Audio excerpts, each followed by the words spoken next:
एक माँ ने अपने 7 बच्चों को जन्म लेते ही पानी में बहा दिया, लेकिन 8वें बच्चे को नहीं बहाया और वही 8वां बच्चा आगे जाकर बना महाभारत का सबसे शक्तिशाली और महान योद्धा। आखिर 7 बच्चे को पानी में बहा देना क्या कोई मजबूरी थी या फिर कोई सजा या फिर कोई श्राप? जब समुद्र मंथन से कामधेनु गाय निकली तो देवता ने उस गाय को ऋषि वशिष्ठ को सौंप दिया। वह गाय सब कुछ इच्छा अनुसार फल प्रदान करती थी। एक दिन प्रकृति के देवता 8 वसुओं वशिष्ठ ऋषि के आश्रम में पहुंचे। वहां उन्होंने कामधेनु गाय को देखा। तब उसमें सबसे बड़े प्रभास वसु की पत्नी को उस गाय के ऊपर मोहित हो गई। तब वसु प्रभास ने अपनी पत्नी की इच्छा पूरी करने के लिए सभी वसुओं ने मिलकर वह गाय चुरा ली। जब ऋषि वशिष्ठ को यह पता चला तो वे क्रोधित हो गए और श्राप दे दिया। हे वसुओं, तुम देव होकर भी लालच और लोभ के वश में आ गए, इसीलिए मैं तुम्हें श्राप देता हूँ कि तुम्हें मनुष्य जन्म लेना होगा। सभी वसु घबराकर क्षमा मांगने लगे और सबने प्रभास का नाम दिया। तब ऋषि वशिष्ठ को निर्दोष 7 वसु के ऊपर दया आ गई। तुम 7 वसु जन्म लेते ही मुक्त हो जाओगे, लेकिन यह 8वां वसु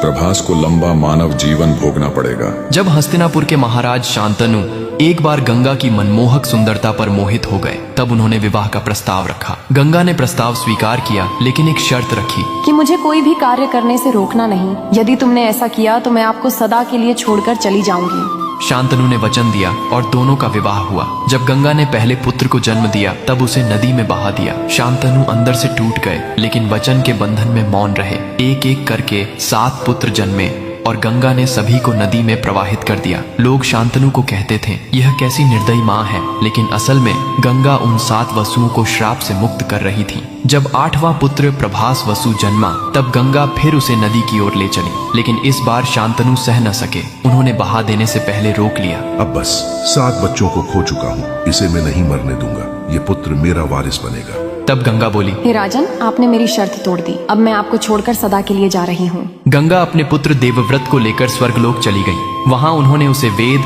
शास्त्र, धनुर्वेद और युद्ध कला की शिक्षा दी। जब देवव्रत युवा हुए, गंगा ने उन्हें उनके पिता शांतनु को सौंप दिया। आगे चलकर देवव्रत ने अपने पिता की खुशी के लिए आजीवन ब्रह्मचर्य का व्रत लिया। यही व्रत ने उन्हें नाम दिया गंगा पुत्र भीष्म पितामह। तो दोस्तों, अब मुझे यह बताओ कि महाभारत का सबसे बड़ा योद्धा कौन था?